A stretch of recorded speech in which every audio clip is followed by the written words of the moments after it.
Lundi 9 octobre 2023. Mesdames, Messieurs, salut et bienvenue dans ce JT dont voici les titres. Soutenant de thèse à l'université d'Abomey-Calavi, Herman Mounou, désormais docteur en géographie. Journée mondiale de l'enseignant 2023. Appréciation de quelques acteurs de l'éducation. Et puis, période de la crue dans la vallée de l'Ouémé. Ça va de mal en pire à Kessounou-Codonou. À nouveau, salut. Il n'est plus un secret pour personne que depuis le mois d'août jusqu'à ce jour, la crue sévire dans plusieurs communes du Bénin. Dans la vallée de l'Ouémé, la situation va de mal en pire. Plusieurs personnes sont sans habitation et la faim et la déscolarisation s'observent partout. C'est le constat que Modeste Dabois et Narcisse Pourounon sont allés faire à Kessounou-Codonou. La période de crue est un phénomène habituel pour les producteurs de la vallée de l'Ouémé. Chaque saison, à la suite d'une abondance de pluie, les cultures sont envahies par l'eau. Plus loin, des maisons sont inondées. Certaines familles se retrouvent même sans abri, l'eau ayant renversé leurs maisons en paille et cuisine traditionnelle. La difficulté est quotidienne et sans pareil à Kessounou-Codonou. Depuis 27 août 2023, que l'inondation est venue chez nous ici, les maisons sont déjà dans l'eau et les petits ne font rien à manger. Chez nous, il y a la pêche que nous prenons pour trouver de l'argent. Mais comme l'inondation est déjà grandie, il n'a aucun travail à faire. Si tu n'as pas pilogue, tu ne peux pas rien faire chez nous ici. Mais il n'a pas... C'est les personnes, 10% qui ont de pilogue chez nous ici. Et il y a beaucoup qui n'ont pas de pilogue et ils réfléchissent leur vie.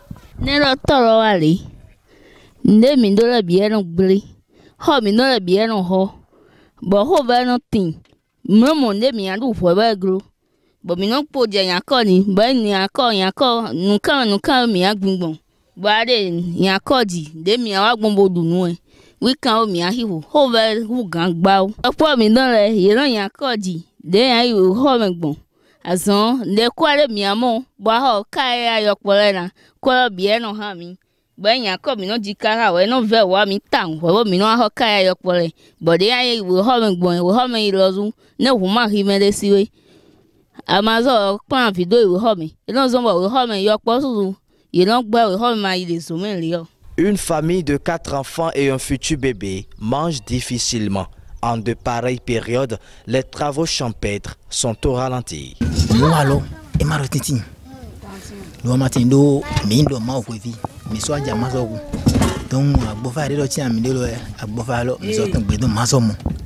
Donc dem ga tan gbedo maso mo e. Ede na wa bo adunu. Koto marotiti do da eno nele no tin bo ene no tia nele ne tia nele lo ino zeloma mo la sta da hime do de te ya higbe ni lo mi asa nendo ma gbogbo mi no gbogbo do ko mena alogo ami to le nendo e ma loro ma ne ni go ami ndo mlolo ne je kan lo mi lo e indi lo mo do bo ami. La période de la montée d'eau est aussi la saison de l'exode pour ceux qui ont des maisons ou amis dans le plateau de la vallée. Tous les maisons sont déjà dans l'eau. Maintenant, tous les mamans, il y a certaines qui ont la maison au Dango et ils ont parti. Et chez ici, c'est les hommes qui restent ici, ils n'ont pas aucune personne qui va leur aider à travers à Dango. Les peines sont visibles. Une aide s'invite. Ça n'arrive pas qu'aux autres. Puisse chacun fait parler son cœur. Le cercle des docteurs de l'université d'Abomey-Calavi s'agrandit. C'est du moins ce qu'il faut retenir lors de la soutenance de thèse de Dr Herman Mounou qui entre désormais dans le cercle des grands. À l'issue de sa soutenance, Dr Mounou a eu la mention très honorable avec les félicitations du jury. Reportage. On a constaté que ces résultats que nous venons de présenter confirme les résultats obtenus par Miranda et Rena et également par Saka. Et nous constatons ainsi que l'hypothèse 1 et l'hypothèse 2 sont vérifiées. À présent, pour ce qui concerne le résultat 3, qui est le mode de gestion des ressources en eau au niveau local décentralisé et central, nous avons remarqué que la base vallée, dans la base vallée de l'Ouémé, on note une multitude de groupes d'acteurs, bien sûr par type d'usage. Après quelques minutes de speech et les appréciations et observations des membres du jury, Herman Monou a changé de nom. Ce monsieur que vous voyez là, il a changé de nom. À partir d'aujourd'hui, il n'est plus Herman tout cru, ni Monou tout cru. On va l'appeler docteur et vous répétez après moi, d'accord? Docteur Monou Herman. Agrandissant ainsi le cercle des docteurs de l'université d'Abomey-Calavi, l'intrépide a fait les recherches de sa thèse sur le thème « La gestion intégrée des ressources en eau de la basse vallée de l'Ouémé à l'ère de la décentralisation au Bénin ». Pourquoi ce thème? Le tout nouveau docteur en géographie explique. Nous avons constaté que la gestion intégrée des ressources en eau n'est pas encore une réalité au niveau des communes de la basse vallée de l'Ouémé. Et les communes de la basse vallée de l'Ouémé ne constituent qu'un échantillon en termes d'analyse de niveau de mise en œuvre de l'AGI au Bénin. Et si nous présentons la situation comme l'absence de la gestion intégrée des ressources en eau au niveau de ces différentes communes qui ensemble forment la basse vallée de l'Ouémé, ça suppose alors qu'il y a une gestion sectorielle. Et la gestion sectorielle amène chaque usager à vouloir bénéficier seul, si je peux m'exprimer ainsi, ou du moins à vouloir satisfaire à ses besoins par rapport aux usages qu'il met en œuvre. Et quand ça se passe comme ça, on ignore les autres par rapport à leur usage. On ignore l'intérêt, l'avantage que les autres également devraient tirer de ces ressources en eau. Ainsi, il y a alors des conflits qui naissent. Et ces conflits, non seulement n'avantagent pas les ressources en eau, mais également ça déchire le tissu communautaire que nous connaissons au niveau des villages qui sont vraiment l'essence même de la vie communautaire au niveau de ces villages. Donc c'est par rapport à tous ces problèmes que nous avons réfléchi et nous avons proposé un modèle de mise en œuvre de l'AGI. Les anicroches observées au cours des recherches de ce thème, combien riches, ne sont pas sans solution. Il faut une synergie d'action, c'est ça même l'essence de la gestion intégrée des ressources en eau. Une synergie d'action à tous les niveaux, que ce soit local, communal, départemental, même au niveau central. Et pour que cette synergie d'action soit vraiment une réalité et s'entremêle au niveau de ces différentes instances dont j'ai parlé, de différentes étapes de décision, nous avons pensé qu'il peut être mise en place une agence de promotion de l'AGI. Et l'agence de promotion de l'AGI permet de coordonner tout ce qui est action de l'AGI au niveau national. Dr Herman Monou a soutenu sa thèse en géographie et gestion de l'environnement. Option, gestion de l'environnement et aménagement de l'espace. Et la spécialité, c'est bien évidemment gouvernance de l'eau. À l'issue de sa soutenance, il a eu la mention très honorable avec les félicitations du jury. Commencée depuis 1994, la 29e édition de la Journée mondiale de l'enseignant a eu lieu le 5 octobre 2023 dernier, que représente ainsi cette journée pour les acteurs du système éducatif. Les précisions, c'est dans ce reportage de Dorcas Orisha et Grégoire Mbedi. Aujourd'hui là, c'est comment? C'est pratiquement la même chose. Comme dans plusieurs secteurs, l'enseignant est lui aussi célébré. La journée de l'enseignant, c'est une journée qui m'inspire moi, normalement, quelque chose de très important pour les enseignants parce que les enseignants mettent à profit cette journée pour réfléchir, pour mieux se mettre au pas pour que les résultats soient meilleurs dans leurs différents établissements. La journée de l'enseignant, c'est la journée qui a été réservée pour célébrer celui-là qui façonne les âmes. Vous voyez, l'enseignant, quand les enfants naissent dans les familles nucléaires, les familles les confient aux enseignants. Et donc voilà une journée au cours de laquelle celui qui s'occupe de ces enfants-là, jusqu'à ce qu'ils deviennent pratiquement adultes, voyez, et il est célébré. C'est une journée au cours de laquelle l'enseignant a vraiment l'obligation de faire un bilan et de faire des prospections. Être à l'écoute de son élève et faire preuve suffisamment d'empathie, voilà les qualités requises pour un bon enseignant. Dans le système éducatif, l'enseignant est le facteur le plus déterminant de l'apprentissage des élèves. À la question « Pourquoi avoir porté son choix sur ce métier ?», quelques acteurs se prononcent. Bon, j'ai choisi d'être enseignant parce que j'aime donner de la connaissance aux enfants. J'adore quand les enfants apprennent. Donc quand je vois les enfants en train d'apprendre, c'est une joie pour moi, ce qui fait que j'ai choisi d'être enseignant. Oui, j'ai choisi d'être enseignant et ceci d'abord par amour et par attachement que j'avais pour l'un de mes anciens enseignants.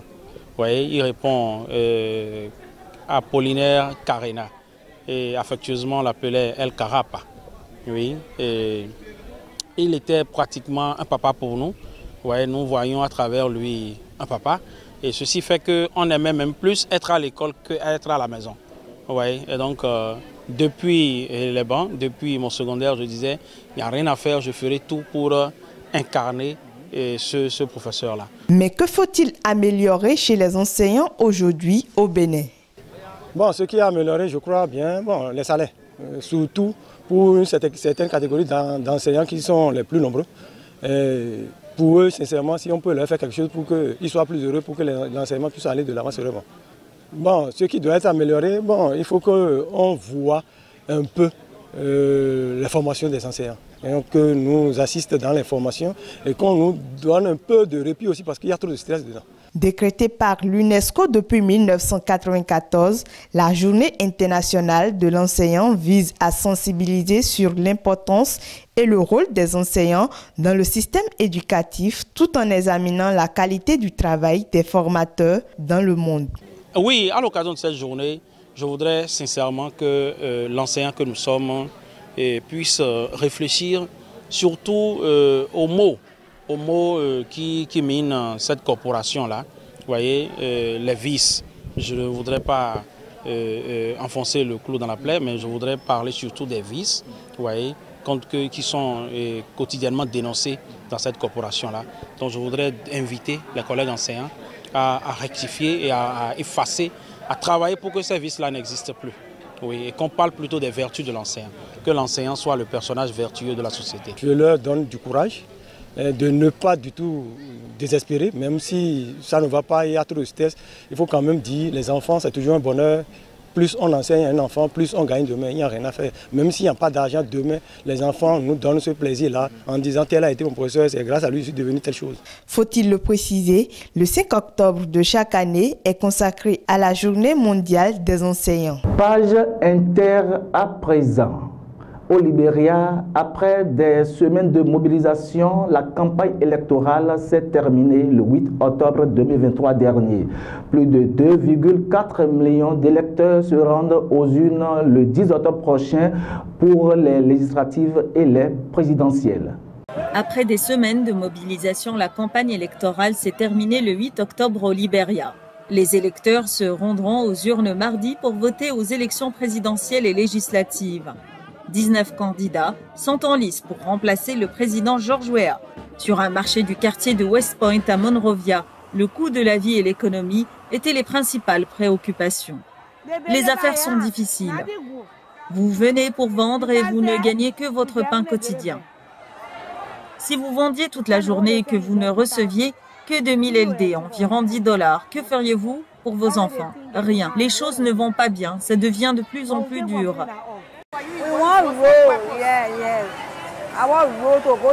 Nous voulons des routes, nous avons besoin de routes pour nous rendre dans nos villes natales. Les gens veulent apporter leurs produits.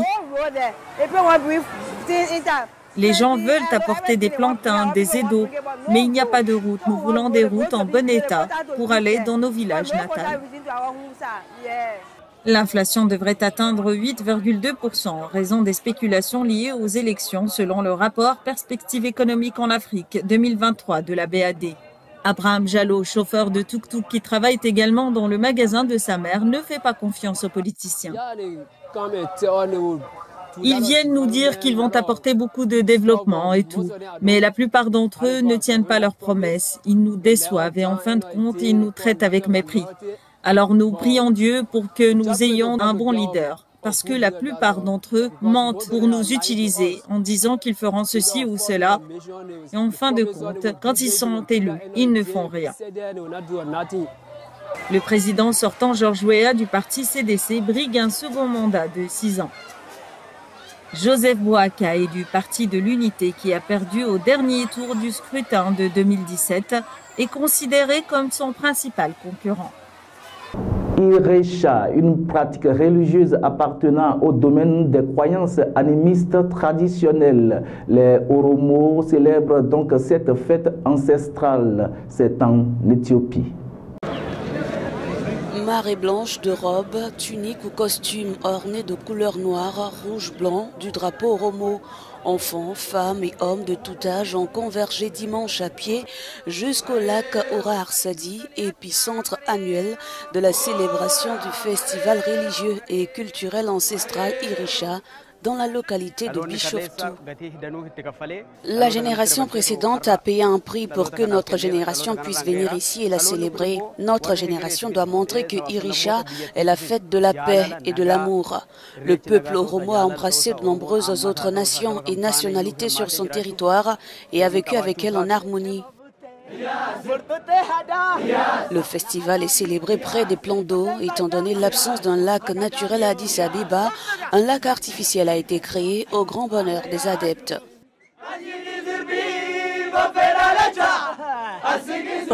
L'Irisha n'est lié à aucune religion, mais c'est l'une des principales traditions du peuple Oromo. C'est là que vous montrez l'amour, l'unité et la paix, et aussi un endroit où le peuple Oromo se rassemble pour remercier Dieu de nous avoir fait passer de l'hiver sombre à la saison printanière brillante. Longtemps interdite, la célébration d'Irisha est réapparue à la fin des années 90, après que le pouvoir fédéraliste ayant remplacé le Derg a garanti via la Constitution de 1994 le droit aux nationalités composant l'Éthiopie de promouvoir leur culture. Lors de ce festival, des préoccupations actuelles du peuple Oromo ont émergé. Nous ne pouvons pas dire que nous sommes heureux actuellement, mais c'est mieux qu'avant et c'est un processus. Nous ne pouvons pas dire que la cause du peuple Oromo a été entièrement traitée, mais c'est mieux qu'avant.